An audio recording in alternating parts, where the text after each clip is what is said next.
Welcome, everyone, to FMA Talk Martial Chronicles. I'm your host, Datu Tim. Here's my co-host. PG Taz here. Hey, and we've already got Eric. Eric's always trying to.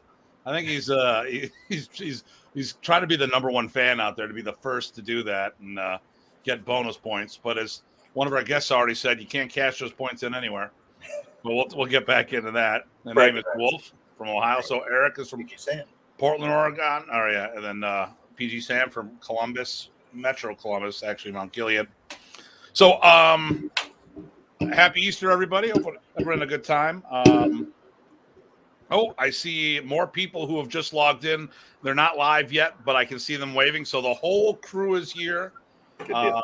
So Bill from Guam, we got people. Where's the beer? Okay, that's a good question.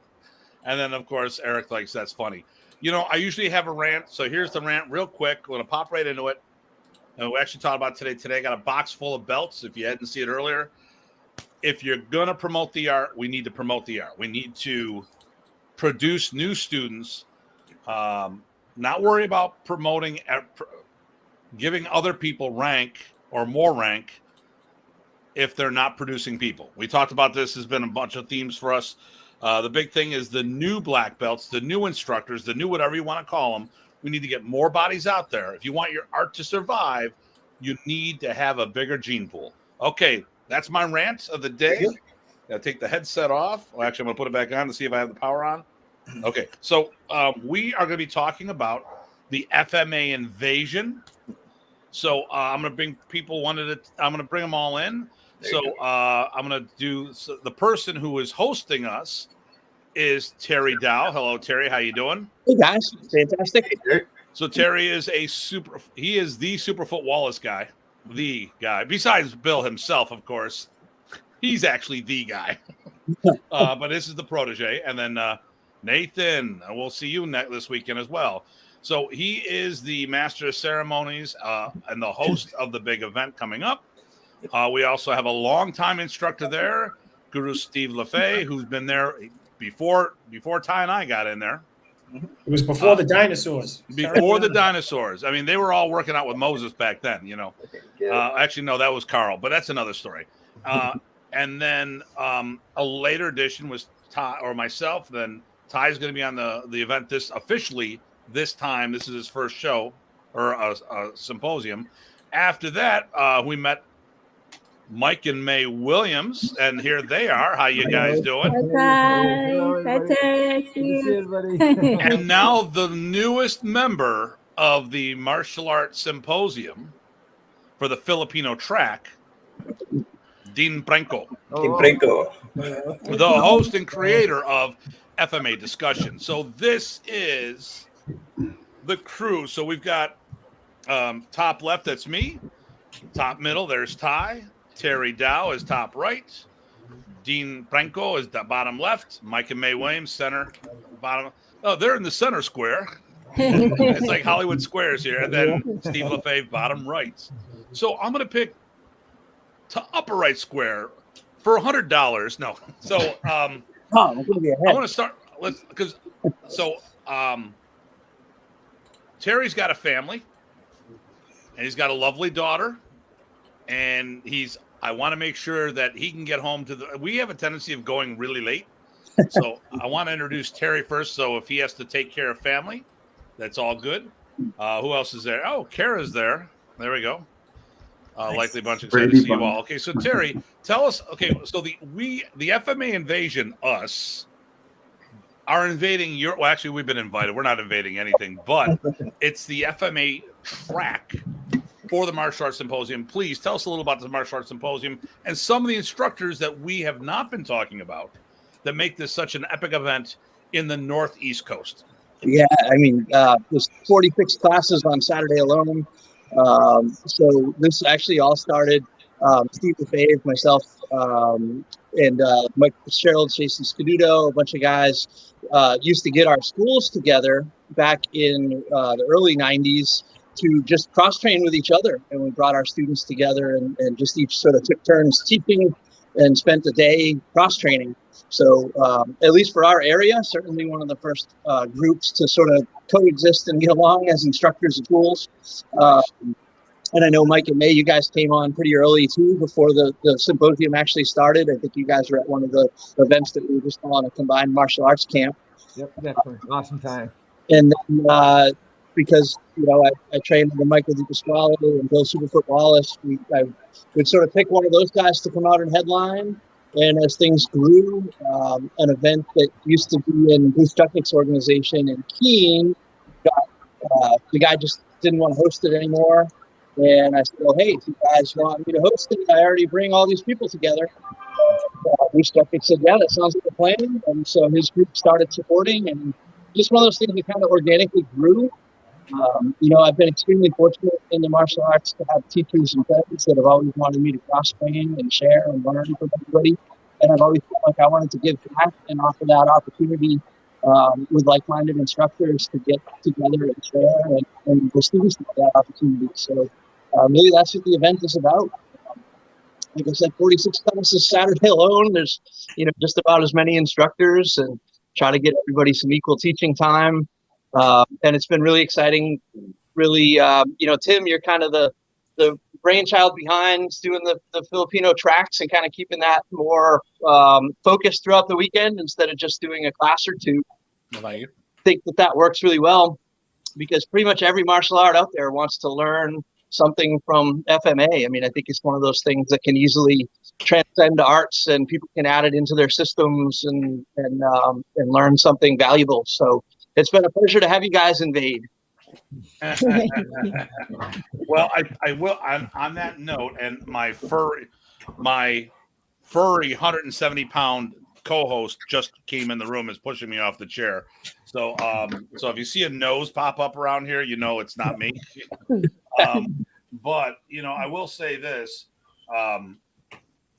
Filipino martial arts, along with there's only a few arts that I feel that goes into this that works well, that goes pretty much everywhere, and FMA has been one of those that works really well.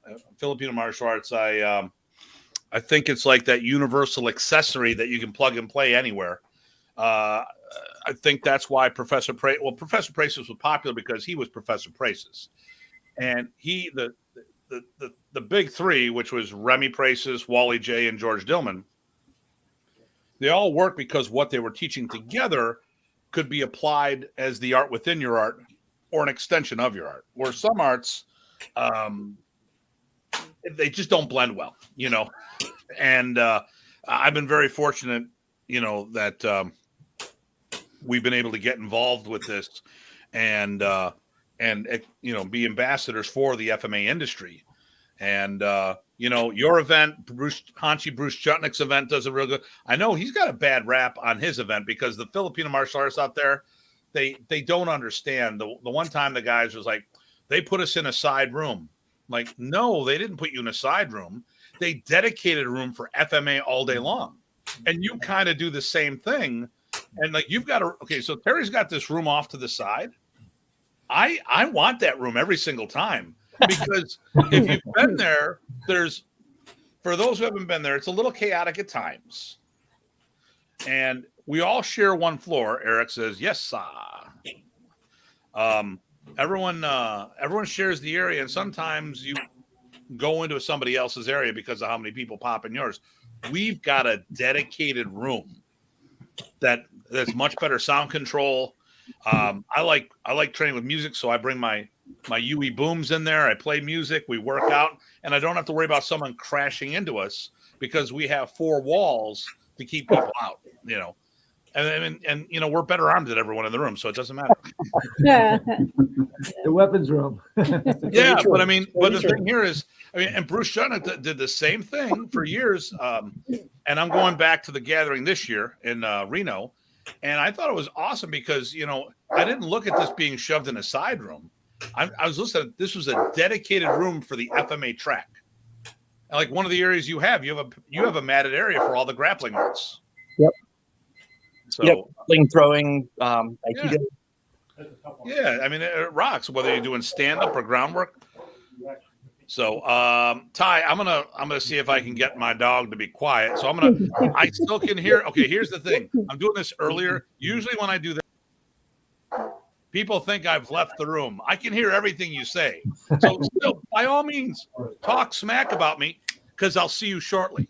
I'm just joking. I'll never use this one. I use the other knife that's a throwaway. But anyways, I'll be right back. Ty, take it away. No, this is good. So I'm off mute now. I just wanted to keep it a little less echoey. So Terry and Steve, I guess, for as long as you've been doing it, any good takeaways about mixing the styles and maybe FMA, maybe not, but any stories about how that worked out really well in surprising ways, or the opposite? Steve, you can take it. I've always been surprised how well it works out. Yeah, actually, it's kind of cool. It's, like with Mike and May and Guro Tim, we all get together and then we'll say, we're going to have a theme for whatever we're teaching. And then we just play off each other. And like one will go up, they'll do something, and we'll say, hey, let us show our variant to that. When I was teaching grappling there a couple of times, it was the same. And it's that nice flow that goes from one style to the next. And everyone's saying it's not one style. It's just how we all teach differently, right? And it's just every flavor that you can take. I think that flavor comes across really well. I mean, only been a few times, but I really appreciated that sharing and that commonality, right? Everybody's doing what they love and enjoying others doing what they love, which may not be the same thing you love, but seeing how it comes together. Right. I don't know. I really enjoyed the feel of it, the flavor of it, and I couldn't recommend it more highly. So hopefully a bunch of people are watching this and are getting excited. I know I am. I'm looking forward to it. It's an 8-hour drive, but I probably won't even notice it because I'll be there before I know it. That's all right. As you can see, I have this lovely curtain behind me because I'm in Irvine, California this week, getting ready to fly back on Thursday night to be there. So if I look a little tired, it's probably because I was up like 3 o'clock this morning too. So don't worry, we have an early Christmas. We have Christmas light. There you go. Yeah, I'll have to fly out to Utah right after I get back. It's just we're all doing a million things, which is good. Yeah. So Steve, I know you've been doing it for a while. So you do FMA. Tell us a little bit about some of the things you do. Sure. So primarily what I work under is combative concepts, which has been mostly the unarmed portion of what we've taught through the years. But as subgroups in that, we kind of taken the training that I've gone through for 35 years, and we call it Juego Todo Eskrima, which is pretty much anything goes. So does it work? Can you fight with it? Is it applicable? And then we also teach a short blade style, which I've taken a variety of things from, Amok and Sayakali, Atienza, or just a host of things. And we call that Havoc blade systems, just so that people can have a curriculum if they want to focus on a particular aspect. And so that's kind of where we go. They all kind of mesh together. There's no one thing over another because empty hands feeds back into the weapon side and vice versa. And of course, then, since I live in the middle of nowhere, we have a firearms range in my backyard where we also practice tactical firearms. So at times we'll have to have you guys all up and we'll have a little, steel blasting kind of time. Awesome. Absolutely. No, that would be good. I'm going to get to Mike and May here in a second. I just want one last thing on Terry. I was trying to get a feel for, I know when I was there, I was attending and helping. But what I did notice is that everybody seemed to engage. I'm wondering, do you see a lot of instructors teaching there as well? I mean, partaking as well as teaching? I think, we try to encourage that. I think everybody's there with an open mind and willingness to share. And you do see a lot of people, even if it's just jumping in with one of their instructors or someone they wanted to work with. But there's not many people that don't do something while they're there. And, we've been fortunate to have been surrounded by good instructors from the beginning. And so as people have kind of come into what was a small circle at the beginning and is now a big circle, that we've stayed really true to having good quality, talented martial artists with good attitudes. So there's really, in the earlier days, there would be more of that, someone would come get me and say, so-and-so just said my technique's going to get somebody killed, and they'd be upset. And I want to say, well, what? But just to put that fire out and move on. But I mean, the evolution of everybody working together, because it's nearly something new we've been doing. So yeah, I think honestly, training is the common goal, whether you're an instructor or a student, and that's what makes it so great. Is everybody's there to share and learn, and there's not one person saying, this is my style and it's better than that or whatever. We smack those people and then they come back the next year. So. Right. Well, before I turn it back to Tim, I was going to say, when people are sharing, they're actually, and they play with other people, right? You get a chance to hone what you're doing, hone what you think you know. There's too many advanced people there to not touch, to play with and whatever, right? So if everybody does a little bit of that, everybody benefits. And we're all, I think, students, otherwise we wouldn't keep doing this, right? Okay, so right off the bat, we have Eric saying we need a gathering like that in Portland, Oregon. Wouldn't be a bad idea. Okay, so defensive tactics, that's Bill from Guam. So this kind of gathering never happened when I was living in New Hampshire. Well, they waited for you to leave, Bill. Sorry. Bill's gone. We can do this now. And then, hey, here we go. What's this? Terry! Class act, a sensei making a difference. Thanks. Terry, how much did you pay him for that? About as much as we pay for that extra room. Okay. So Dean asked a question during this weekend. He asked about, well, tell us what was the question you asked yesterday before I butt dialed everybody. Regarding, yeah. So because there was a surprise that the invasion didn't know about. Yeah. So when I noticed that all of us were getting together towards the latter part of the afternoon, I initially interpreted that was the interview. And what I mean by the interview, I suggested to Datu, hey, since we're all together, if you guys want, I'd be more than happy to get us all together and I can interview everybody based on the experience and all that. So when I initially saw that, that's kind of what I thought it was. But that's not the case. Yeah. So Terry threw us a curveball, which is not a bad thing. So the cast, this motley looking crew in front of you is actually all going to be teaching one session together. Oh, wow. Yeah. So Steve, how do you feel about it? You and I have taught together before, but what do you think about Ty, the Williams, Dean, you and I all teaching together? What do you think about that? All in the same session. I think it's awesome, right? And it'll be fun because, Tim, you and I both know you play off each other, right? If one person's showing something and you say, hey, let me show my twist. And then students can come around and interact with everybody because I'll be back on the floor doing exactly what I do all the time. Train with the students, be a student again, and then watch Mike whip my butt across a few times. You know how he gets. He gets a little anxious, so we got to keep him under control. May is the real quiet one. Keep going. Terry, are you running a boxing session right now? I am not. Why? Oh, who's got the timer in the background? Oh, We have a class going on. Oh, you got a class going on. Okay. John and Steve are working out. working out. Okay, all right, no problem, no problem. It's all good, all good in the hood. So, so I mean, it'll, you know what it also does. The cool thing here. Okay, so here we go. What do we have a good event, people. Duties and responsibilities. Call. Okay, see you later, Bill. We're gonna have him after he gets back he's going to the Philippines. He'll be on our show sooner or later. He's got to take care of some stuff. But, the cool thing here is I don't want to say friendly rivalry is too strong of a term. But the cool thing here is with all of us teaching together, consciously or subconsciously, we all step up our game. Yeah. And it's a nice thing. It's like, all right, I can't be a schlub today. I mean, not that I ever go in that mindset. I try to always be on. But at the same token, here we got a whole bunch of people and we all got to bring our A game because, every now and then you might have a bad day, and it's like, all right, I'll just take it easy today. And, and I know I'm usually my worst critic. Like there's been a whole bunch, like some of you guys have met Craig.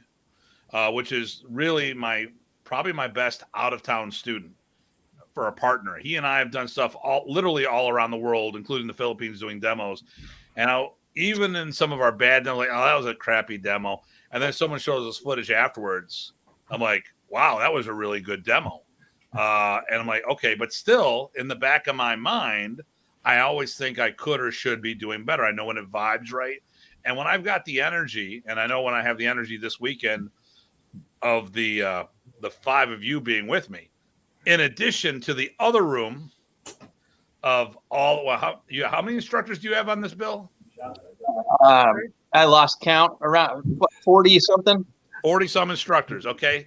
So my goal is always to be the top instructor in the room. Whether it is or isn't, it doesn't matter, but that's my goal. I like, and if I'm not the best, I'm the best I can be.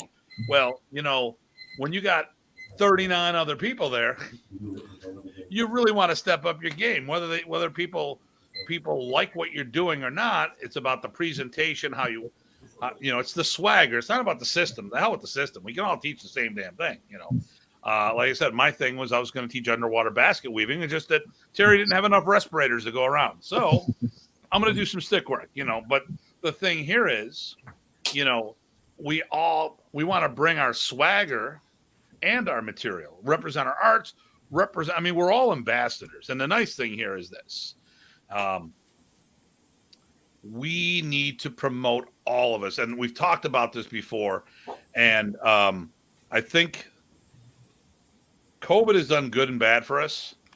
And, we're all in that same storm, but we're all in different ships. Now, I saw the community get closer, but I didn't know if it was because it brought the community closer or they're all looking to scavenge each other's ships when they were going under.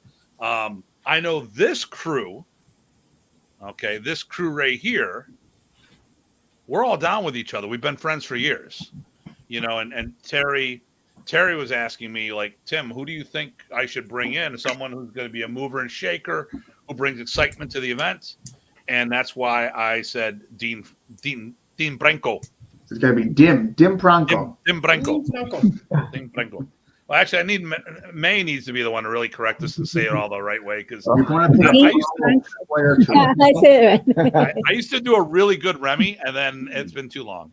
I can do this. I can do the style, but my accent, I think I sound like more like I'm a German Russian trying to be a Filipino. And it's like, what are you doing, baby? Oh. You'll be the Aranese princess, baby. But but I used to have the proper pitch. Now dude, look who's here, Tim Gillette. Oh, we've been trying to get a hold of him for a while. Tim, how you doing? Well, I don't want to say trying to get a hold of him. Hey, Tim, we need to have you on the show. No comment. We'll see if he said we'd like to have him on the show. Maybe even talk about his defensive tactics wear, because he's got that Scorpion system for his hoodies. The hoodie, yeah. But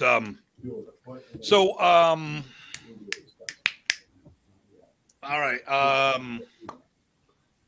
I don't know. So Terry, do you have a question for us? Us, the invasion? I don't think so. I don't know if or come in the room like this. You don't know. Earlier conversation of us all coming together. So I don't know, if Mike, if you want to speak at all on how we've all kind of come together over the years. But oh yeah, definitely. Yeah, no, we're looking forward to it. We always have such a good time. We're looking forward to working with everybody again, hanging out. It's funny too. We were thinking about how we all work off each other, and yeah, I think every time we go the weeks before, everybody's asking, "What are you going to teach?" It's like, I don't know. I got to see what everybody else is doing. That's true. I don't know. It's so cool when you get people of the caliber of everybody on this panel that you don't have to figure it out ahead. You can play off each other, and I think that's such a great thing for the students to be able to see. That last track while you're all teaching together. My vision for that literally is for one person to do, a minute or two, and the next person to jump right on it, and the next person, and really just cycle around. In an ideal scenario, that's how it works. And when we get people as talented as you guys, I think that's pretty easy to do, and becomes a lot of fun for everybody to watch as well. Well, yeah, my goal definitely would be that one person takes a technique and then maybe a follow up or a different entry or a fill in the blank. That would be awesome, I think. But we have to see how everyone feels comfortable doing things. Amazing So Valley song this year. So who? We're working on it. Really? hey, Do so you have enough trainers? I don't have any. So if anybody has extra trainers, please bring them. May's got a guess, couple. Yeah, May's got a got a- couple. I got the bottle opener ones Oh, we do. We got those too in the We have the spoon. spoon ones too. and the hair. Also, Ty's got the like hair because he does it all the time. He's really rocking the new haircut. You like that? Well, at We're least almost the same there, Ty. well, that's a choice. Ty actually does grow stubble there, so but he's not wearing his bow tie today, so he threw us off a little there. So let's go through this. So Terry is going to be working. He's going to be emceeing. Terry, are you teaching anything? I usually put myself in with Superfoot, and but I don't. I mean, when Bill's around, I don't usually give myself teaching time.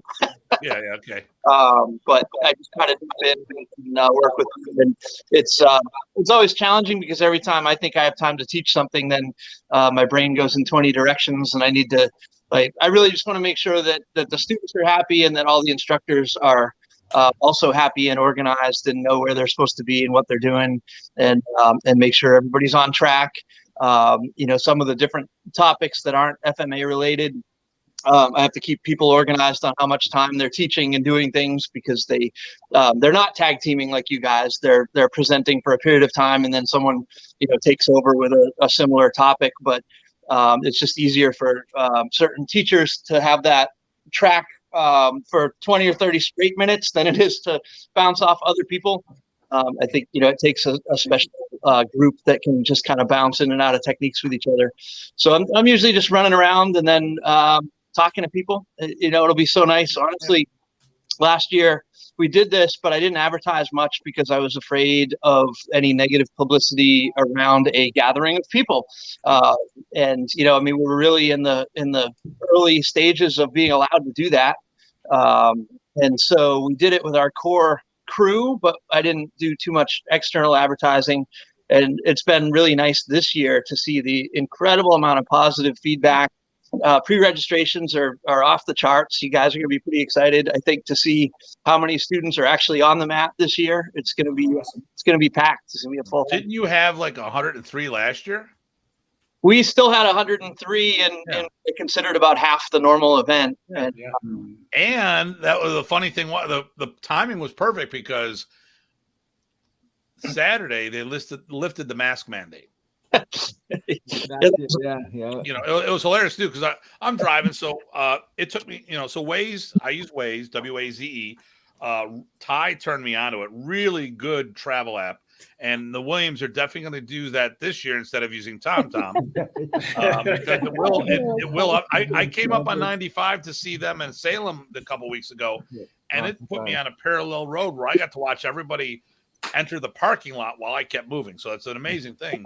And it took me through Vermont, and it was hilarious. When I hit the Vermont state border, you were not allowed to get out of your vehicle. Basically is what it said, because of COVID. Right. Like, oh, that's nice. And I kept going right through. And I went from that extreme to go, okay, starting tomorrow, you don't have to wear a mask. Game on. I wore my mask periodically if it made people around me feel comfortable.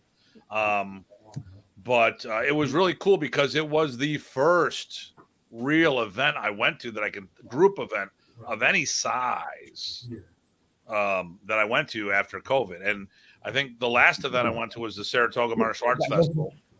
And then COVID shut down right after. Actually, Ty and I were both at that event. And that was the last big event.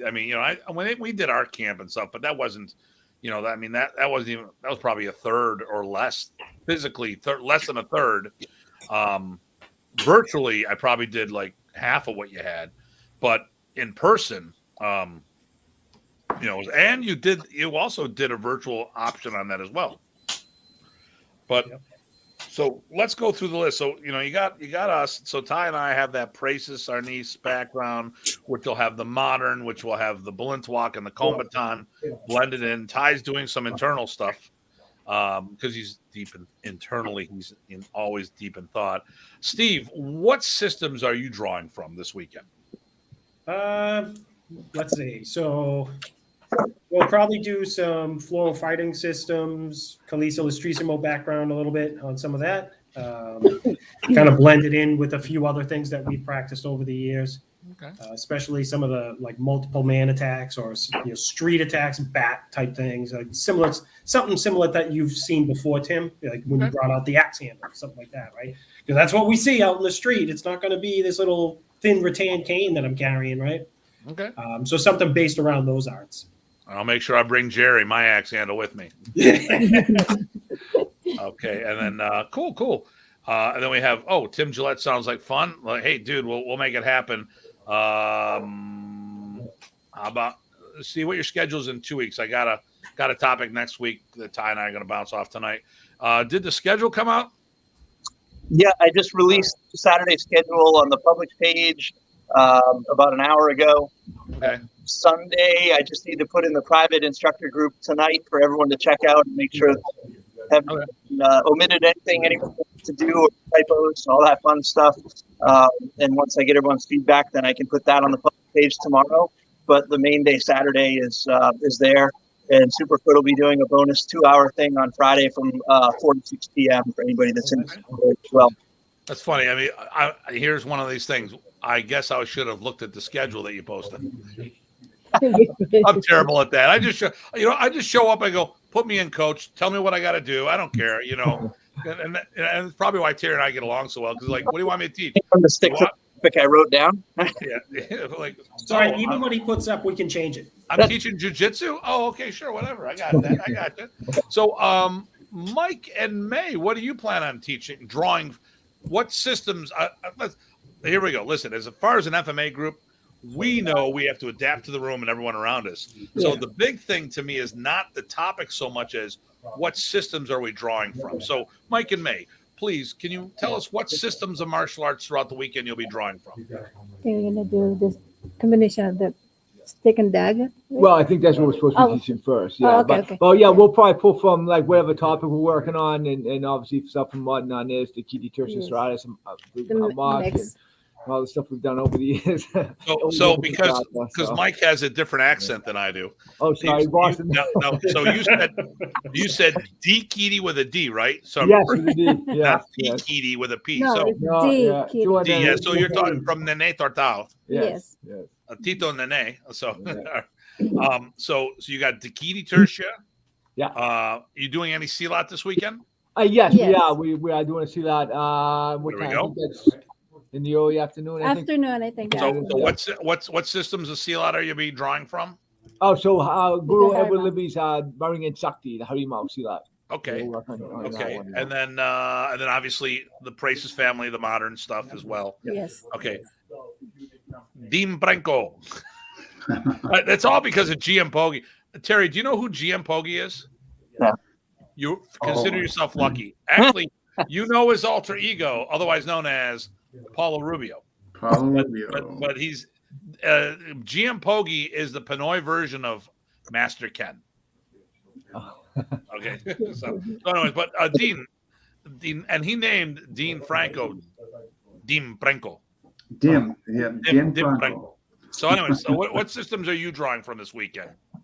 So I'm gonna Burton's and Kali Asusumo. So I'm under Ricketts sanction and Burton, but I'm going to really focus on Ricketts, Largo Mono, far as like off the 12 count. So the Kali Lustrissimo systems you'll be drawing from. Are you doing any Battlefield Kali or just the? Yeah. So I think on the stick clinch and grappling, I'll pull from Burton's material. Okay, great, cool. Any other FMA systems or Silat or stuff like that you might be pulling from? Method. I mean, I always adhere to Tom's just methodology, context, and methodology. That's just inherently embedded in me. Okay. Anybody that's trained with Tom is just guy's just like he's just off the charts. And that's Tom.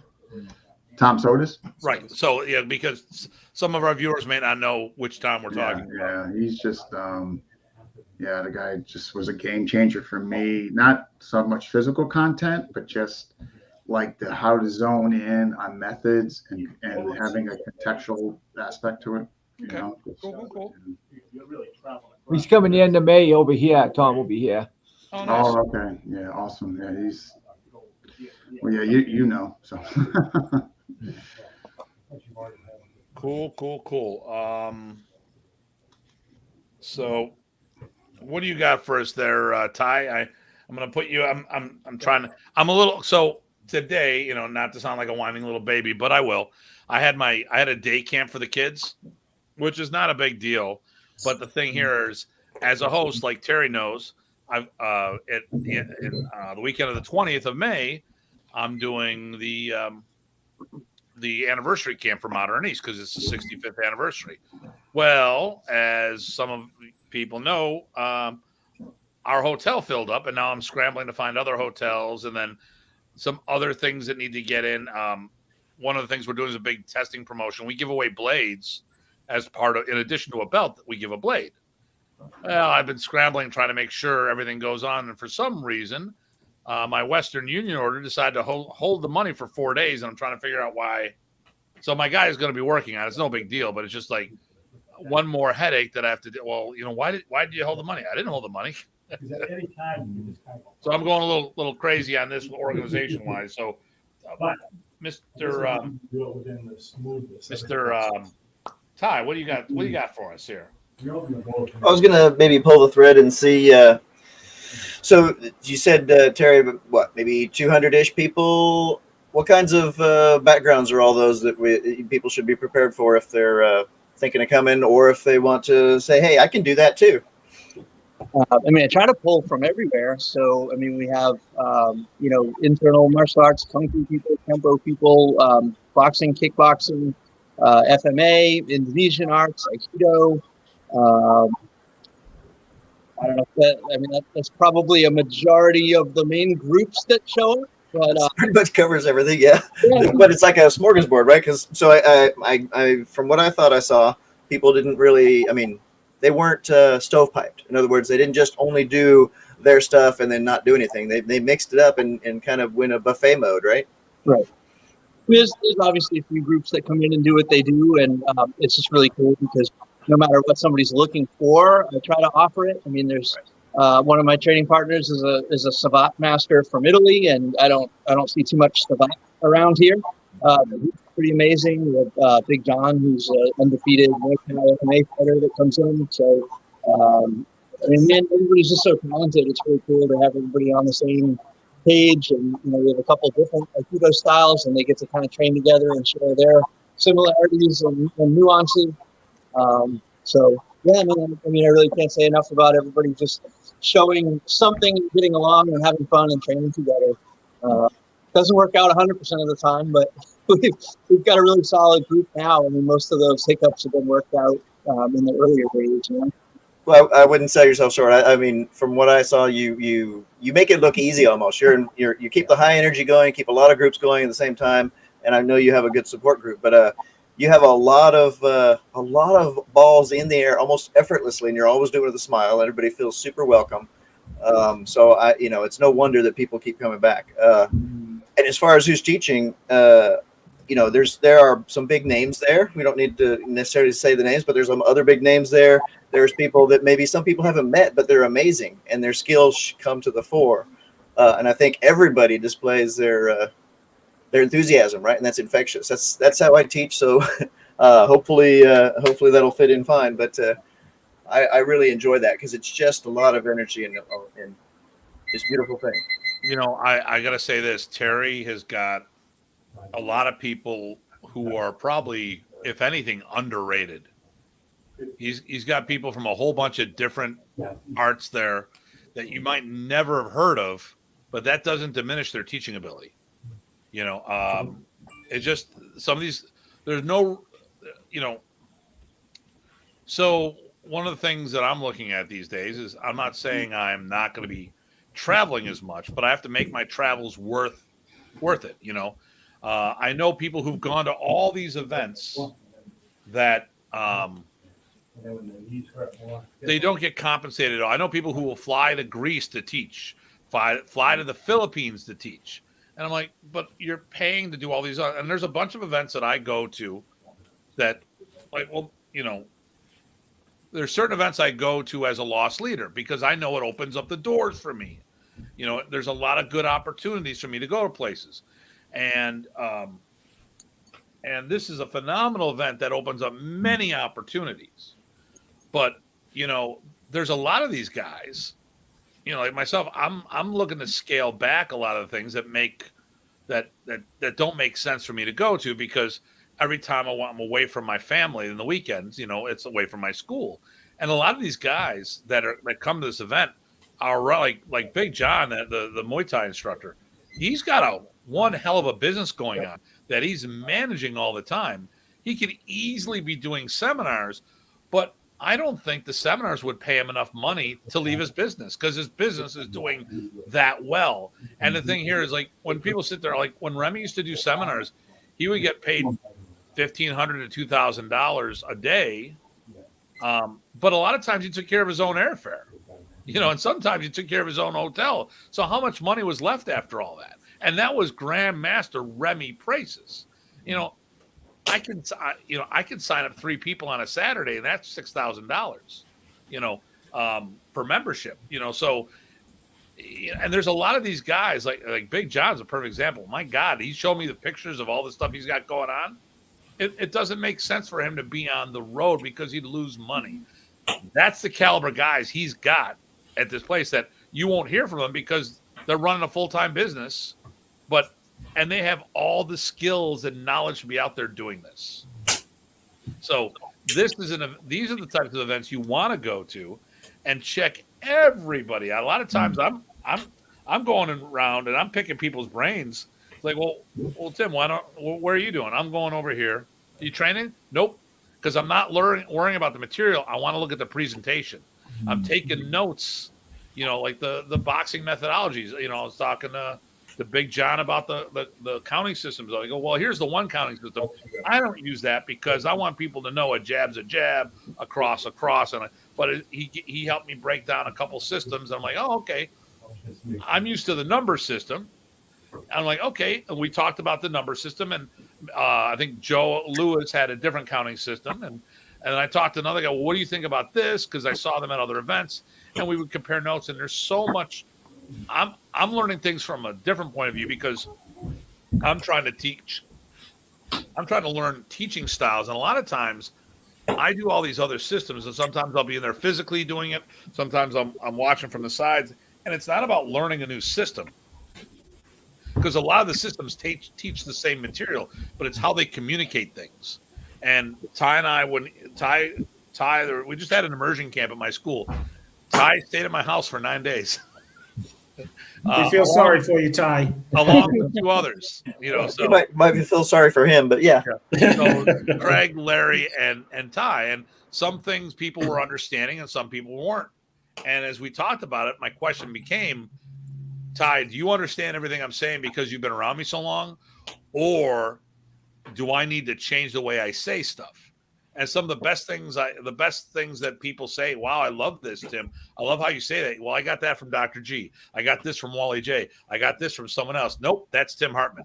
But it took me a lot of listening to other people, and that alone is, if you're an instructor out there, walking around and listening to all the guys teach, and women, men and women teach. Yep. That's an amazing thing. I mean, okay, besides us, Bill Superfoot Wallace, living legend, Bruce Jutnick, one of probably Remy Price's first student of American student in the States, and he was also a student of Angel Caballas at the same time. Who can claim that? Okay, let alone all the stuff he's a walking dictionary of martial arts. Do you have Christine Bannon Rodriguez coming to the event? Yep, she'll be up Saturday right after lunch.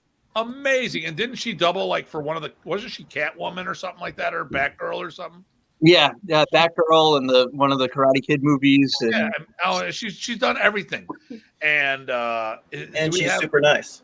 Oh my God, but she's got an accent. She got. Well, of course, someone would say that about me. Who else we got there? Do we have Michael? No, he's still kind of rehabbing from what. Okay, so for years, Michael DiPasquale, before having a surgery, was coming every year. I mean, there's a whole list of top caliber people out there, and these are the guys, and these are the men and women that you want to be on the floor with, to listen and see how they teach. And these guys here too. I love Michael's presentation, Michael and May. I love Steve. I don't know about Dean yet because I haven't seen him teach. Pretty shaky. That's what I heard. That's the rumor going around. Yeah. Well, Terry, Dean also. is Christina going to be teaching kickboxing again this year? My wife, Yeah. she's doing a boot camp. Yeah, on Saturday. Excellent. Well, Dean, I was going to say. So Dean, speaking along the lines that Tim was talking about, Dean has seen. In part of his, with FMA discipleship, he's seen a lot of different people teach. And I think I'm watching him on the sides there, and he's like getting more ideas and dissecting things. If you were going to give some people some advice to how to get that part of things out of things, since no one ever teaches you how to do that, what kind of things would you be looking for, Dean, at something like this? First, I'm going to try to just not be nervous.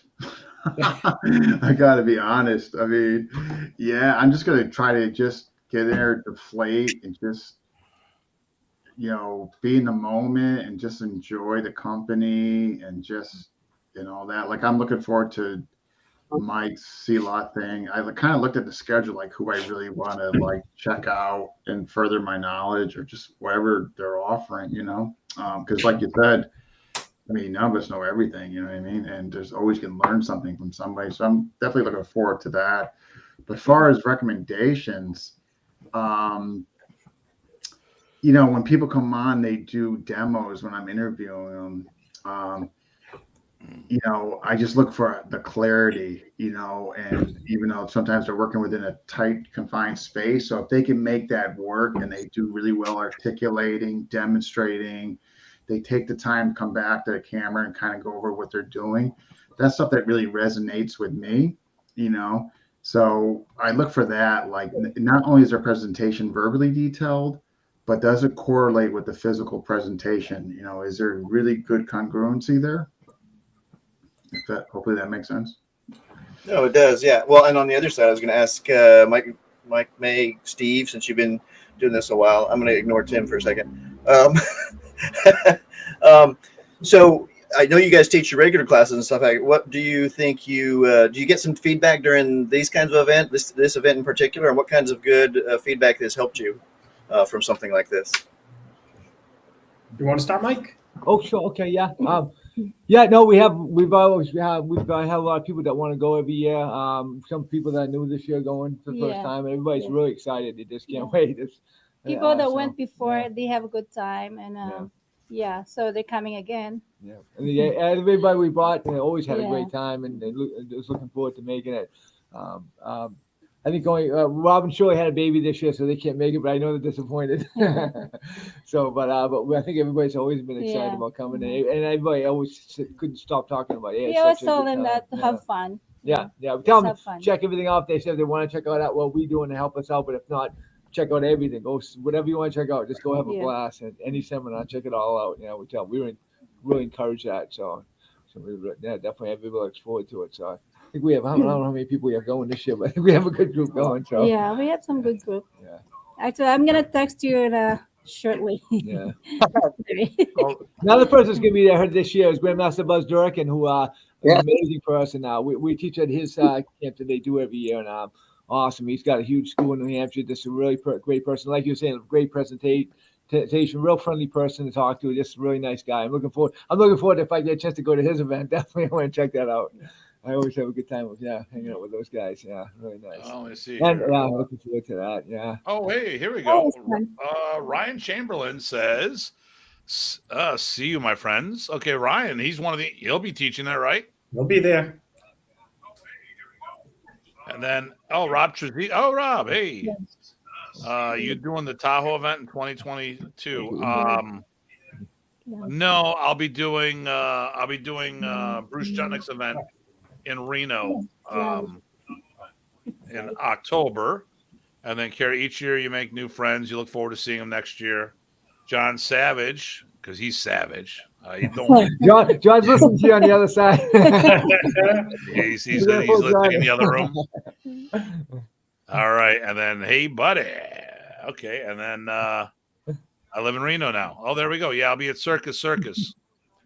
So, and actually, the symposium is where I met Kara. Speaking of meeting new friends and stuff. There you go. Steve, you also did you have some thoughts on what I asked a second ago too? Yeah, sure. It's been way too many years. Terry and I have been together. And too many. For a long time. So, you look back and you say, what did I learn and how did I take it and kind of change the way I approach teaching? It's a lot of times sometimes it's the slow down approach. When you're in the moment, sometimes it's so fast and you're moving, and then students, can you do that again? And you're like, no, because the energy is a little different. But let me show you what the principle is, right? To break it down. So if people can come away from the seminar or any part of the art that we're practicing, just knowing the principle and how to apply it, they can go and take it and make it their own. That's my goal, right? I could care less if someone takes all the credit for it. It's just having fun, teaching, enjoying everything, and learning too, because I learn every time I go there. I had taken stuff with crew, which is, John, great time. The Savat was awesome. Mike's Salat class in the last time, although I couldn't get those deep stretches. I'm a little old, so that was a little rough for me there. And it's good to see Dean. I haven't seen Dean in 20 years almost, so it'll be a really good time to see these things. One thing that's kind of funny, Ty, is we were talking about Tom Sotis earlier. I was training with Tom when I met Mike and May, who introduced me to Nene Tortel.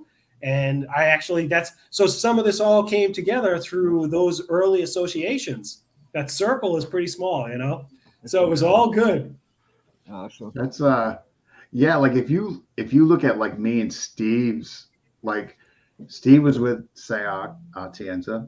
Yep. Sayak Atienza. Now kind of Tom's impact his training. Tom, it sounds like he's doing stuff with Ray Floro, who I have incredible admiration for, and he's actually coming on tomorrow with Romeo Macapal tomorrow night. So it's kind of funny, like 20 years later, it's like full circle.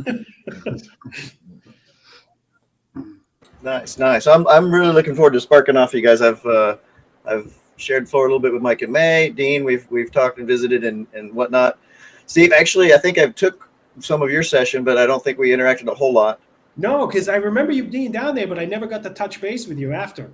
Because I think we all just kind of split up and went going training. Everywhere. There was so much to do. It was like a kid in a candy store. But I'm actually pretty quiet. Unless I've met people, I'm one of those guys. But that doesn't come out when I'm teaching, so that should be okay. Hey, Steve, how many days are you going to be there? Definitely Saturday. I got to check on Sunday morning because it's my father's birthday, the 21st, and I'm out here in Irvine, California. So I'm going to get the guilt trip.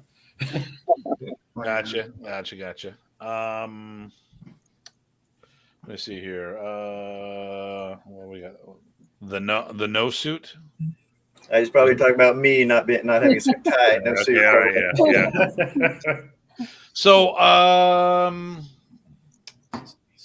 So Ty, so you're not only teaching Filipino, but there are people who cross train multiple systems and stuff like that. Tell us about the other sessions you're doing. I said internal, and I'm like, I'm not talking internalizing life and stuff like that. Ty, so here's the thing. Ty is an 8th degree black sash. I was going to say black belt in Mantis Kung Fu. He just got promoted recently in Mantis Kung Fu, and he's like, yeah, whatever, and then just goes on his daily business. But I mean, an 8th degree black sash is nothing to scoff at. So please tell us a little about some of the other sessions you're going to be doing. Well, one of the things that's nice, people, I noticed some people doing some internal things, and I was starting to geek out and really enjoying that. And I thought it might be fun to share some of what I do on that regard. But it's so internal. What do I mean by internal? It's just power generation. It's basic physics, because I don't teach it with a lot of the fluffy cloud kind of terminology, which is fine, right? Any terminology you use is fine. But I prefer physics because I'm a nuclear chemist. That's my background is science. and I try to make it accessible. One of my funnest things to do is to teach internal stuff to hard stylists, external stylists, people that don't really concentrate on internal styles, or in Chinese arts is neijia, right? Focusing that internal power generation. So there are tricks that I'm going to use. And so we're going to cover some of those and get people started. And it's fun because if you like it, you can continue on and get better at it. Or if you don't like it, at least you know what you're dealing with and you can feel it when people are good around you. So that's sort of what I'm touching upon. I think at 2 other sessions on Saturday. I haven't looked at the current schedule.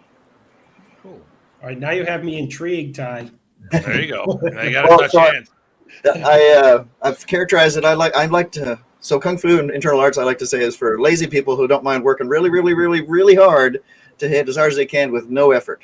I tell you, you got to cross hands. We were teaching in. I was doing my Texas camp down in Plano, and Ed Kwan came up, who's been on our show, and he did a session, and oh, here we go. And then Nathan's like looking forward to attending those sessions. Great.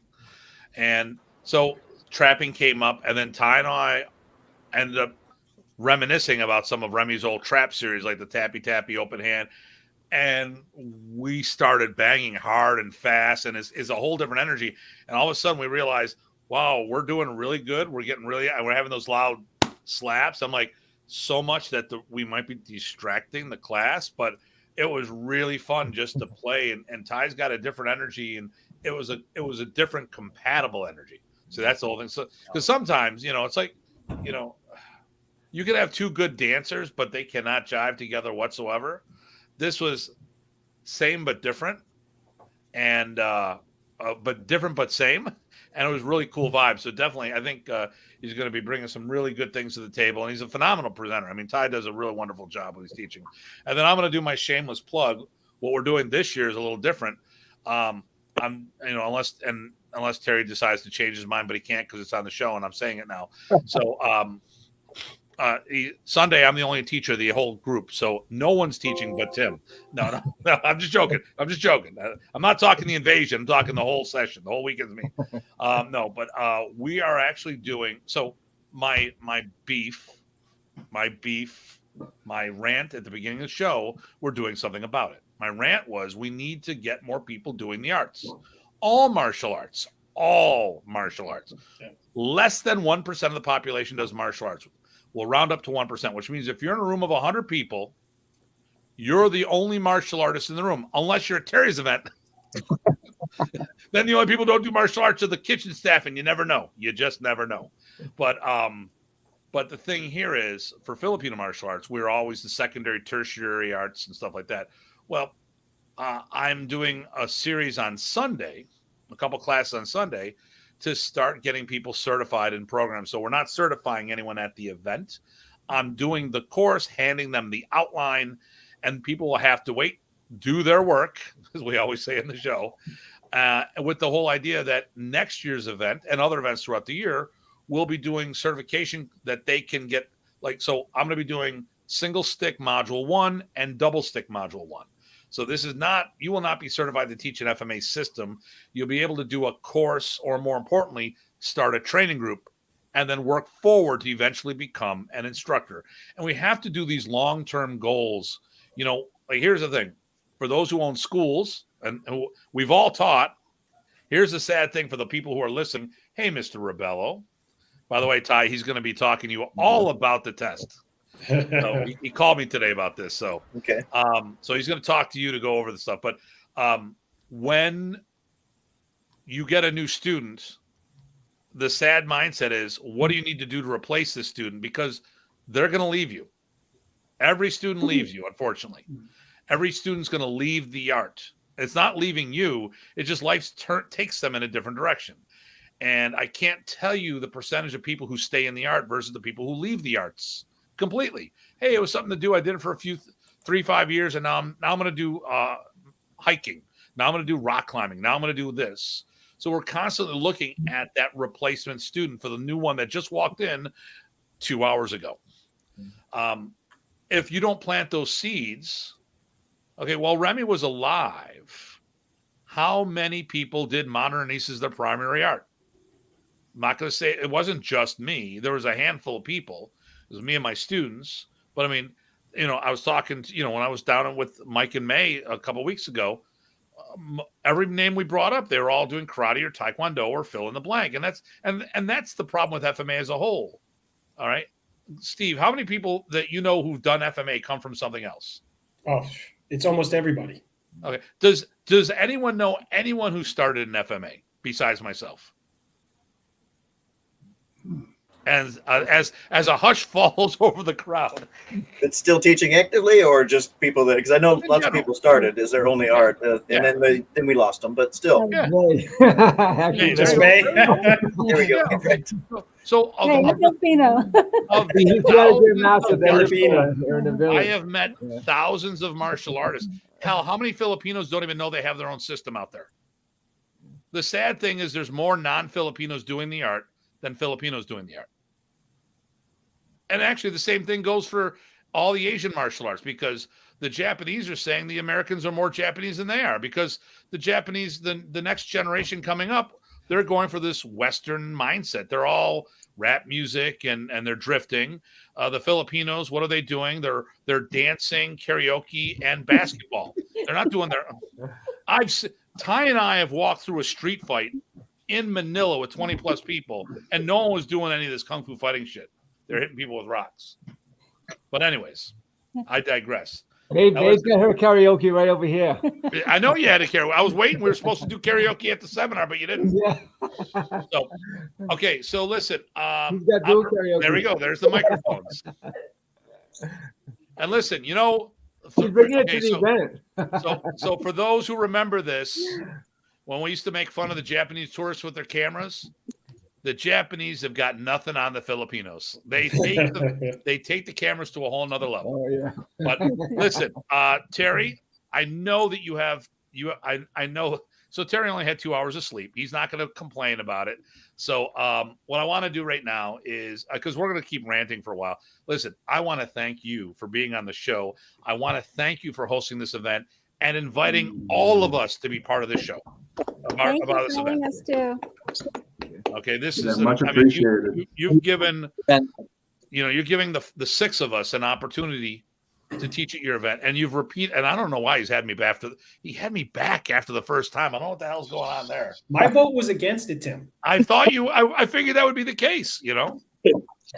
He obviously your vote doesn't count anymore. But it's true. But listen, Terry. Thank you so much, because. Listen, I know. Okay.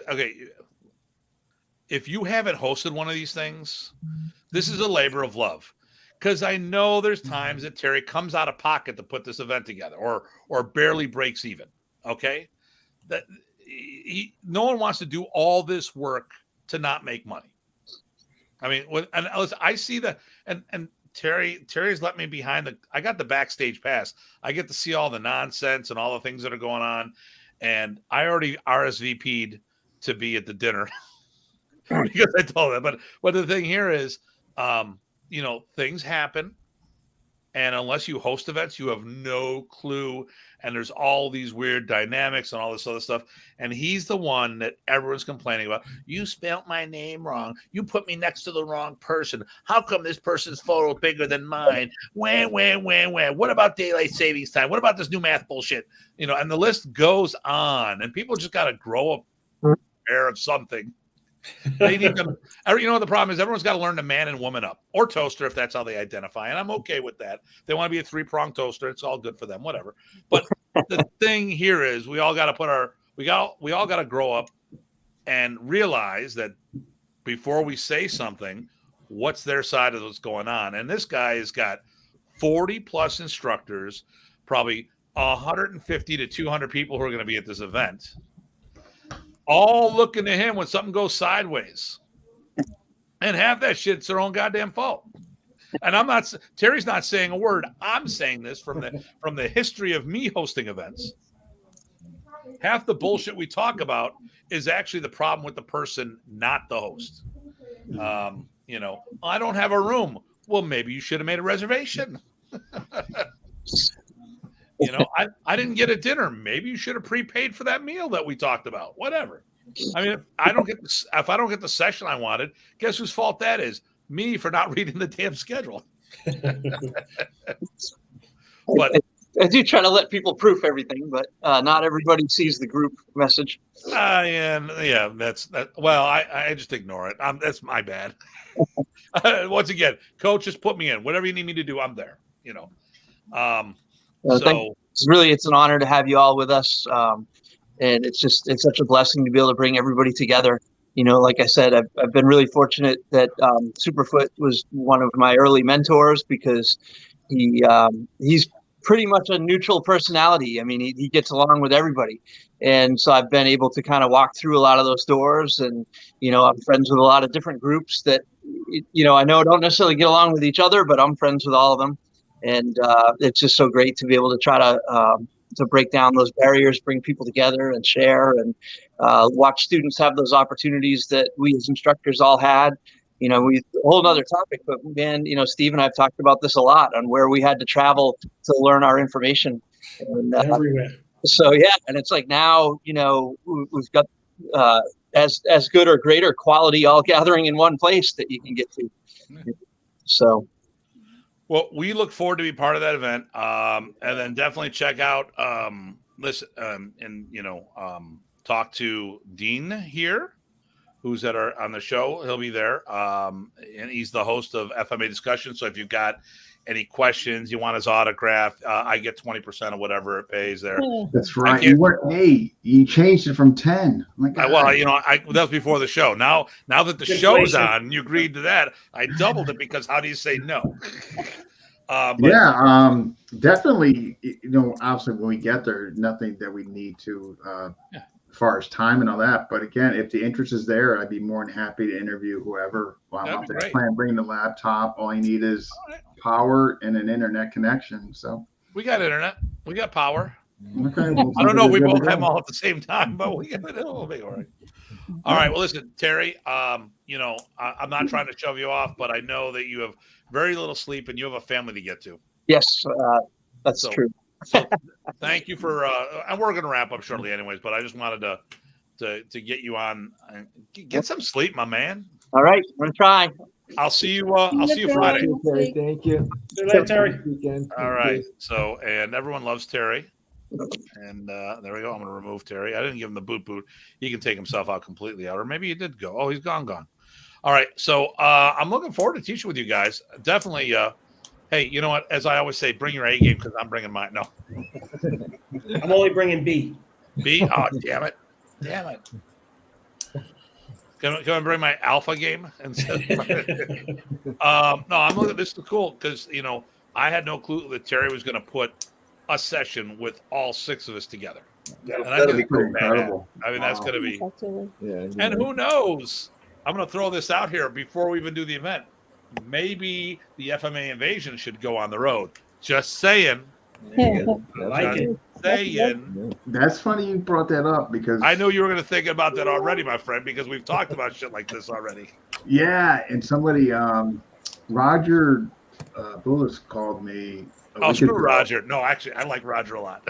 And he goes, hey, you know, you should take your brand and geographic areas collectively get like-minded FMA guys and, like, for instance, example, tri-state area, New Jersey, Connecticut. Yep. Just for example, it doesn't have to be that, of course. And, like, get people there and get like 6, you know, instructors and do 2 days. You know, take it to Florida, take it over there. And then I started getting thinking, I'm like, you know what? I think that's manageable. But it kind of parallels what you're just saying. So. Well, you know, what I did, so I did the Legends of FMA Tour. I don't know if you were around, noticed that. That was Bobby Tabuada, Michael Harron, Max Palin, and myself.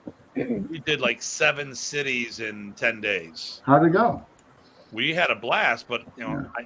I put the whole thing together, which and I knew who I was dealing with. I'd worked with all of them before, one way or another. And I mean, I listen. There were moments. there were definitely moments that we were getting on each other's nerves because it was like, well, actually, some of the guys. Michael Harron was with me for over 2 weeks. And it's not that Michael was getting on I mean, Michael and I got along great. I mean, we really became much closer together. But Max wasn't used to being around people, and he had never did a tour like this. Bobby Tabuada, we got along great. It was him and his wife with us. So, but he's used to being on the road, living out of a suitcase. So it was all good. So I think there was a little culture shock from going from doing seminars to, and Sam was actually one of the guys that hosted one of them. So, I mean, I think like I said, I was thinking like us because we put this brand together. Yeah, no. I was just paralleled the brand together. I put the brand together. I mean, I just made. I go. We should really market this, and then the Legends. Tour was a blast. Brock was another host. The thing here is, I really wanted to put. Okay, so how did the FMA Invasion come about? It was my brainchild, not bringing us together, the branding of us together. Because the brainchild was Terry Dow. He said, Tim, I've got this crew. Who's the next person on the bill? I go, Dean Franco. Which I really appreciate, by the way. No problem. I'll decide whether I'll admit to that later or not. I can also delete this episode. The percentage too, right? This episode can just go away real quick. I hit the button. Here we go. What's Eric's got for me? Here, and a couple road trips for gatherings. Okay. But the thing here, I think one of my so this is why I do the FMA professionals thing. We talk, and this is probably one of the reasons why you had me on FMA discussion talking about martial schools, because I understand business. I mean, 100%. The thing here is companies rebrand all the time. It doesn't change the company. It's refreshing the brand. And I'll give an example. So I was teaching both Remy Praces Modern Arnis and Ernesto Praces Combatant, or Ernesto Praces Arnis. And I was teaching the two together. I still do teach it. I can separate them, and a lot of times I do. I can teach the modern curriculum. I can teach the Combatant curriculum. I can teach my Balintwalk. I can teach all my programs separately. But my day-to-day is more of a blended system. And, my problem was when I go to other schools that do modern, because they blend them with other systems, karate, taekwondo, fill in the blanks, they're doing something different. And I was talking to Rich Parsons, who's been on the show, Master Rich, and the question goes, dude, I'm having problems because I'm bumping into some people who've trained with some of the other modern Arnis people, and I don't want to say they're wrong, but in my mind they are, because some of the stuff is just, it's wrong from the mindset if you're doing it as a standalone FMA program, which is what I'm doing. But if you blend it with another art, I can understand why they took the path that they did. And I was trying to come up with a brand, a name that makes things more sensible. And I'm like, okay, I teach Remy's art. He promoted me. 6th degree, which is actually 7 in modern because it's black then first. So I'm also Datu. And that's where the bulk of my training came from. And Ernesto promoted me after years of training with him to 9th degree in Grandmaster and Combatant.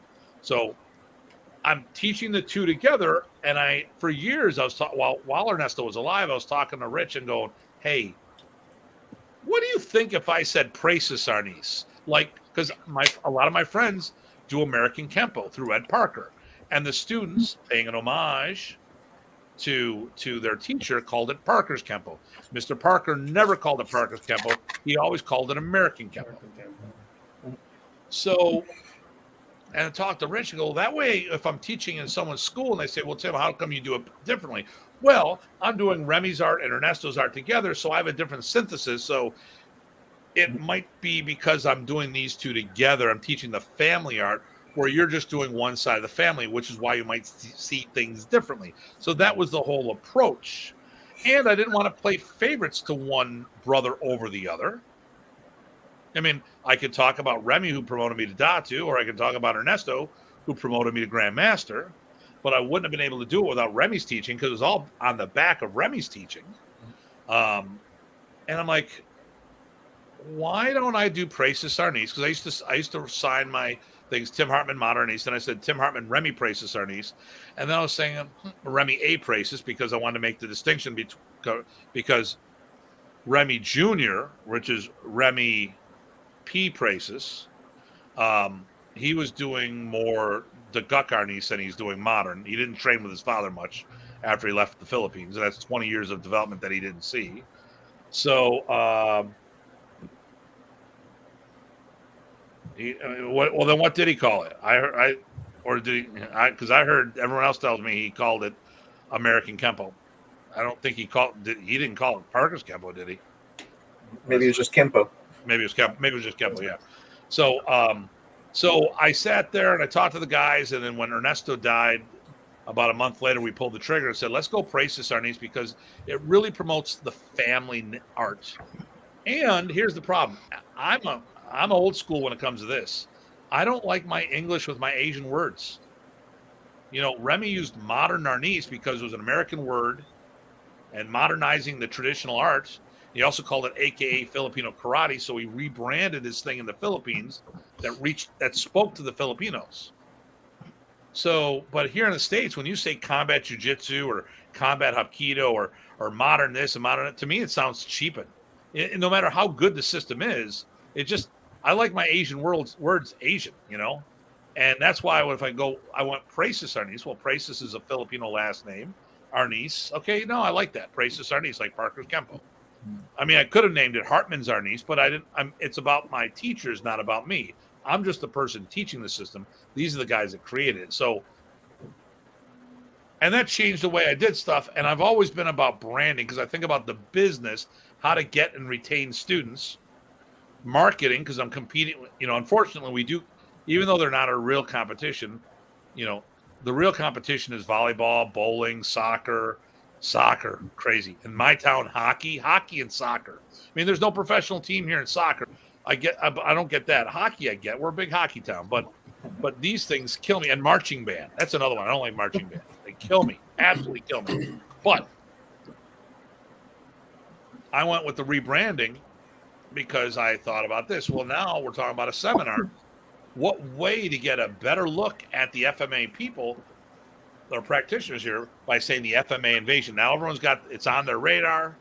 Everyone's talking about it. And you know, I mean, and we got to do a positive way to get more attention to us. Okay, so what do you say here? Because it just called it Kempo Karate. Okay, all right, okay. That's fine. All right, whatever, Kempo. You call it Kempo. Okay. So, but I think, you know, that's this thing that we have to think about all the time. That's why I did the Legends of FMA Tour. We've got the summit. I have to repost that till next year because now that I'm actually going across the border in 2 weeks to see what it's like going to Canada.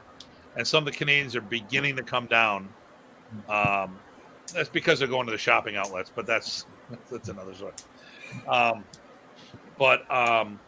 No, I mean, the invasion, there is no invasion. It's the FMA track at the symposium. But I think the whole idea is we got to think about how to get attention to us in a positive way. That's sketchy. Yeah. Yeah. But I think if you're thinking about doing something, Dean. No, you know, here. No. But if you're thinking about doing something through FMA discussion separate from what we're talking about, my mindset, if you're going to put something together this is the advice to the people on the show with me today and the people watching. You start with a core team of people and take that on the road. Yeah. You know, because you don't know. Oh my God! Like the first time I went to the West Coast, I watched such FMA dysfunction out there. It was crazy. So here's the thing that we got really well on the East Coast. People don't judge us based on our ethnicity. You know, I've got people over there that if you're not Pinoy, they don't listen to me. Hear that. Too bad. You know, well, I mean, because you guys have listen, and I look for Filipinos when I'm doing Filipino martial arts. I look for people, if I'm doing Chinese martial arts, I want people from China. I want closest to the source as possible. But if that source is no longer there and it's a second or third generation student, I'd rather find the best student, whether they're Pinoy or not, whether they're Chinese or not, whether, you know, like to me, you know, I wanted Remy. Okay. Remy's gone. Okay. That's it. There's gone. You know, I want Balintwak. I had Ted Buat. And then one of Remy's friends were Bobby Tabuat. I got access to him. Okay. He's not my teacher. He's a mentor. Ted Buat was my teacher, but I have no problem working from someone from outside of a ethnicity. I mean, I've already been talking to Mike about doing Sealot with, because I like Mike Sealot, so it doesn't matter to me, and he's part of the family, so it's even better. But the thing here is I'm watching guys out there. They got so much. We're doing the symposium or the gathering. First time I went out there, and every guy's given 15 minutes in this one class. Tony DeSaro walks up to the guy and goes, "You got 3 minutes left." He's like, "What do you mean I got 3 minutes left? You've been demoing for 12 minutes." And it was a 12-minute demo. And like, how many times have we seen, people, it's different if you're supposed to do a lecture. Okay? Because lecturing is just as important as teaching. But this guy's getting ready to teach a class. He's got 15 minutes and 12 of it's used for a demo. So I think if you're going to put something together, know the people you're working with, know the skill set, especially if you're going to put your brand on there. And then later, if you want to have a regional gathering and make it more regional people, you can swap people out and then go from there.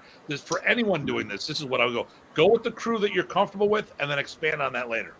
Yeah, it's at very, very ground level. Like, I haven't even contacted anybody. So personally, I would like to try your idea first before I even Yeah, well, I see. Let me see here. I see 1, 2, 3, 4, 5 people you can talk to right now. Yeah, if you guys are up for it, FMA discussion, I'm the zookeeper. Let me see. Let's vote on it. All in favor? Okay, so Dean, let's get through this weekend. If we get along, there we go. This is the test run. If we survive, we'll survive. I mean, we got to pull together and take out all those karate. And there's a lot of kickboxers there, so you got to get those karambits, Achilles tendon as they throw the kick up, snap that Achilles tendon real quick, and then don't I'm the newbie, so I need to create a buddy system right now. So who is my Steve? Well, there's 6 of them. Come with me, Dean. We'll introduce you. It's all good. It's all good. It's pretty. I mean, it's really open and friendly. I mean, I was amazed the first time I went, and then second time, and then I was going to be on the bill before the COVID thing hit, and then luckily he kept me on this time. So I'm almost essentially as new as you are, but I will tell you that you're going to enjoy the feeling. You won't even think about it. Yeah, I'm sure once I get there, everything will. Don't be nervous. You'll have a blast. Yeah, I've heard nothing but an open group. Great things. They're going to welcome you. I mean, have you met Kara? You've met Kara already, right? I'm sorry, who? Kara. Yeah, actually, I met her at our thing, right? When you guys did at Frank's. Yeah, okay. Yeah. So she goes up there as well. There's a whole bunch of people you're going to know. Very nice. I mean, Joe Rebello's on the show all the time, so I mean, you're going to get to. Have you met Joe face to face yet? I did. I met him at the. There you go. I think I met when I met Ty, actually. There we go, and he's drooling karambit. Hey, listen. So people aren't always aware of this. Dean, do you have any swag that you sell? Swag I sell. Yeah, do you like T-shirts or something you sell? Well, I actually, ironically, not those fantasy blades behind you, right? No. Yeah, I just talked to a T-shirt today. Actually today, so FMA discussion T-shirts are coming out. And so like always, I'll have a table there if you want. If you got cards or brochures you want to hand out. I probably that's thank you. It's very nice of you. I probably would just like a pre-order thing, just because I talked to him. Pretty much everything's solidified. It's just a matter of he's going to show me what it looks like, and then I'm going to go from there. Well, it'll be a little short notice for this weekend, but if you've got brochures or something you do something to ask out to add to advertise, by all means put on my table. And speaking of Kara, here she is. Incredibly awesome time. You will enjoy it, Dean. Too funny. That is, see, everyone's in on the joke. Terry has no clue what we were talking about. And it's like, and we're like, and us Westerners are massacred. May's probably laughing every time we say that because like, you are the worst guys at doing a Filipino accent. But I'm good at this. Actually, I got Janice doing this the other day. I'm shopping and I've got so I wear these air jacks, which are really good, and I'm listening to my music, and we're going around. All of a sudden, I go, I'm like, I got that part. I go, but that's. But and then when you don't go like this, it's always this way right here, right, May? Yeah. I'm down. This is rude when you show the. It's like this. I'm like, what's this? Oh shit! She's calling me over. Okay, run. And then you got to remember, first customer of the day discount. You're going to hear that even at the end of a 12-hour shift. But that's one. Hey, have you been to the Philippines yet, Dean? On the bucket list, I'm hoping now that COVID's over. You should go with when Ty and I go. I do want to go. It's needed. Or with Mike and May if they. Yes. I'm willing to go with anybody. It just needs. Get a house there. Everybody's welcome to stay there. There you go. Oh, okay. All right. Hey, you know what, Datu? What? You can Right, just call me the Tim, right? I FMA mean, the you FMA guys should all be invasion. calling me Tim. Okay, the FMA invasion goes to the Philippines. You might not want to come to me. That one might be a little too much for them to stomach. Yeah, we might not make it back. Hey, if you're not thinking big, We get a house and we get a big area for training. No. all I mean, set up and big no, roof. we can do that. I've taught seminars there, unrelated to the FMA if festival. we're gonna do this, if we're gonna do this, man, we're gonna do this, right? I need to bring my viewer count up a little more before we get out there. So, well, listen, you guys, okay. Well, besides this weekend, Chris Davis. Wait, Chris. Can we all just call you Tim Datu? No, Chris, you got to call me Datu.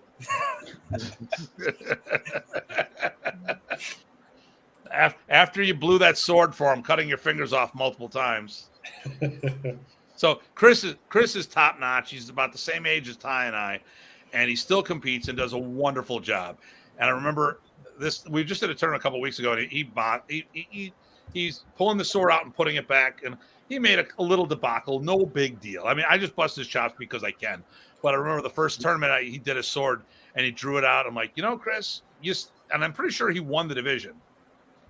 And he goes, Chris, that was pretty good, even though you drew the blade out backwards. I'm like, you saw that? I go, who do you think would have seen it? He still was better than everyone in the division. I mean, it was better than the girl hitting herself in the head with a nunchaku. So,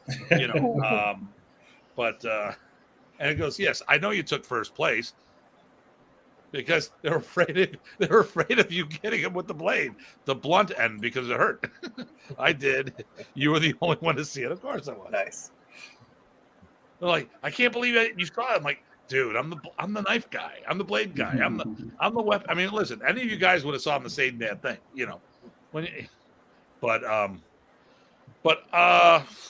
okay. Well, anything.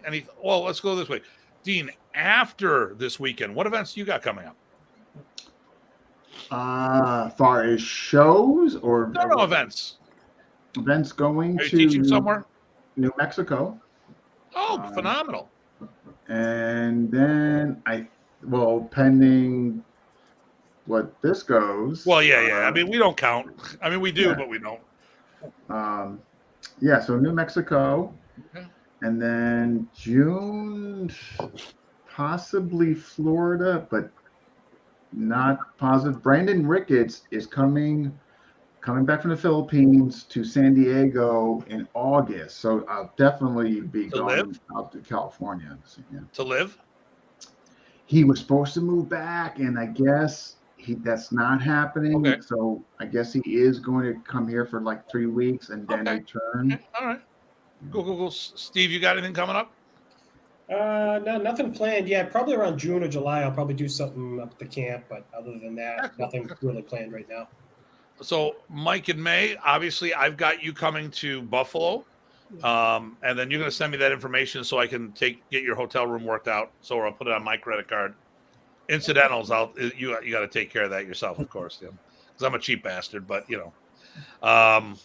and then Ty. But do you have anything? And then you got Tom Soda's coming to your place. Yes. Yeah, May May 28th. 28th. That's hosting. Okay, that's the 28th of May. Yeah. Yes. And then And then what July do you is do? going What are to you Spain. guys doing after that? We're going after that. Well, July we have a July. schedule going to Colorado to see Willem de Tua. July. Mhm. Excellent. Everyone is invited. Yeah, unfortunately, I'm going to Vegas with Janice, and we're going to the Maya Super Show. And then of course, we're looking next calendar year, possibly bringing the Massachusetts camp back online to Salem, Massachusetts. Yes. Have all of us I work together. on that. Yeah. Yeah, that'd be great. PG Ty, what do you got coming up in April? Yeah, right after the symposium, the very next weekend, I got my 8th annual FMA Spring FMA thing. So that's all the local styles and some not so local, gathering for a whole day in park. Then we've got the May thing that you mentioned, the 65th anniversary. Yep. Then in the beginning of June, we've got the Police Academy. Oh yeah, I we believe did it's that. Right, Police, right, yep. right. And then the end of June, I'll just go that far. We got the Maryland camp that Chad and I host. Nice, nice. Yep. Let me see what I got coming up. So obviously this weekend I'm with all of you. The following weekend I'm up in Cambridge, Ontario, going back up to Canada. First trip up to Canada since COVID. Teaching over at Carl Outram's place, and then we do the Modern East event, the anniversary camp, and then in June I'm in Avon, Connecticut. What? No way. Yeah, That's I'm going like- over to I think is it Connecticut or is it Massachusetts? I don't know. Avon's in Connecticut. That's like 20 minutes from me. Yeah, I'm teaching a seminar over at Avon Kempo Aikido Academy. We doing get modern- closer. Let me know on that. I'll definitely come out. Yeah, it'll be fun. I'm doing more of a the Canada one, and that one is going to be more of a street approach to FMA. More axe handles. Exactly, actually. So my and that's why when Steve was talking about this, it resonates with me when you talk about axe handles and stuff like that. I mean, listen. So there's a big discussion which I want to have on the show, and I'm just going to open this up by saying this. So we'll talk about this. Are Filipino martial arts? Everyone talks about what are they? Everyone say, well, they're bladed. Are they bladed? I'm just gonna. I don't buy that. My mindset is more of a. My mindset is more that that it's weapons of opportunity. You know. Well, here we go. There's the Connecticut one right there. There you go. Big combatives, Oh, yeah. Modern East for the street. That's like I got another one like, with my showing my tattoo off. You know. like 20 minutes to 30 minutes away from me. Yeah. Yeah. So that's the but my big thing now is you know, I don't look at Filipino martial arts being bladed. I think of that they're conceptual movements done with any tools, because I think every society started off the same: stick, stone, and bone. And based on the access of technology is what they changed their weapons. And if there was a greater access to these tools, there'd be a lot more 45 and 9 millimeters in the Philippines. And actually, depending on where you worked, they probably That's true. And grenades. Oh my God, grenades! Oh my God, my instructor used to oh my God, my Blentzwalk instructor used to talk about. I'd go bowling. What do you mean? I would pull the pin and roll it at people. Like, what the hell? And all the Blentzwalk guys tell similar stories. I'm like, damn, where do you get this stuff? Oh, we're all part of the military. You just you're able to check out a weapon for the weekend. Oh yeah, sure, it's not a problem. I'm like, and it was the wild, wild east. You know what I'm saying?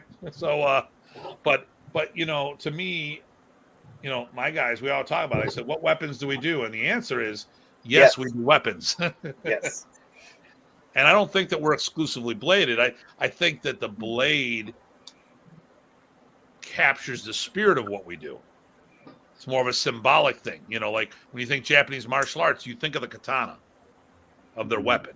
And I think, well, what do you think? Okay, yeah, we use the sticks all the time because training weapons were different and technology changed with that. But I mean, obviously, what captures the spirit of Filipino martial arts? Oh, blades, in my opinion. Yeah, no questions asked. But I don't think we're bladed systems. I think we're just systems. You know, because anything I can put on my hand, edge or impact, I can make it work. Oh, hell, screw that. I don't even need this because this is my everyday carry right here. Everyone talks about their EDC. I mean, something you have to pull out of your pocket. I never have to pull this out of my pocket. I got this in the shower with me. And I want to end with that because it gets awkward. So listen, does anyone have anything else they want to say before the show's over? No, it just was great getting on here with everybody. And all right, here's what's going to happen. I'm going to take you guys out. Ty and I are going to say our last minutes talk, and we'll just talk for a minute or two afterwards. So I'm taking you off screen.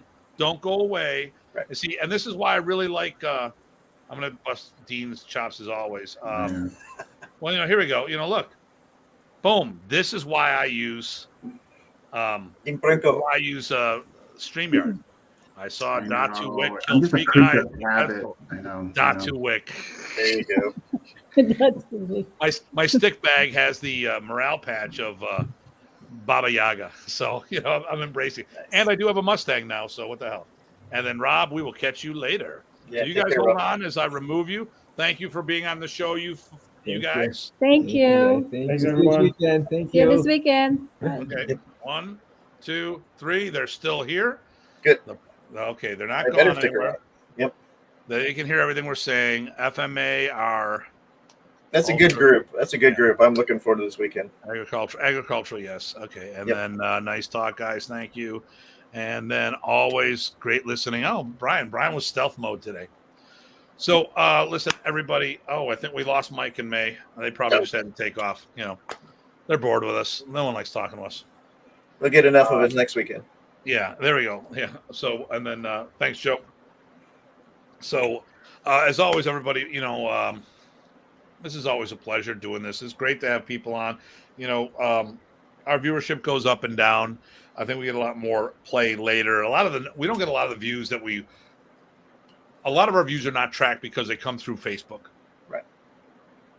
So I look at my numbers. I'm like, okay, we're still having good, you know what? We're getting in front of the right people. And that's all that matters, Right. And people can always look back at this and we'll get more views. And, if it exposes people, it gives people exposure. They should just wear longer underwear, I guess. And like I said, I had my rant, but I'm going to say it again at the end of the show. Listen, everybody, if you're truly concerned about any martial art existing, the most important thing is not promoting the seniors and higher belts. It's about getting more qualified instructors out there, or as layman terms, we need to produce more black belts. Ground up, not top down. No, top down doesn't do anything. Our organization, when something happens, I look at me and I go down. We had a communication issue with. I talked about. I remember a test up in Canada. Thank you, Eric. And I asked about, okay, what are the 3 ways to hit a target?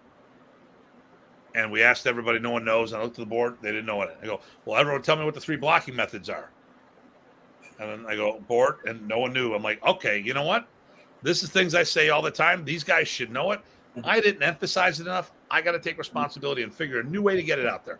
So real quick, 3 ways of hitting a target: hit at, hit in, hit through. 3 blocking method: unbrace, brace, and dos manos. Even open hand techniques, it's still the same. So we need to take responsibility from the top down, but we need to build a building from the foundation up. And that means we need greater numbers. We don't need more people in the top now. It just makes it top heavy. And what's the tangible thing? The big thing I tell everybody: how do you decide whether you get a higher rank? I mean, we don't promote people anymore just for the sake of promoting them. We never did. But when people came to me, it's less about teaching. It's more about producing students. You want a higher degree black belt? There's only so much you can do on the mats. The rest needs to be done by producing people to perform on the mats. And that's my rant. So, Ty, you got anything for me or anything for us? I got nothing. I'm wiped. Sorry. All right. Well, listen, everybody, as always, please stay safe, stay sane. This is Datu Tim. PG Ty. Take care all. And see you all soon.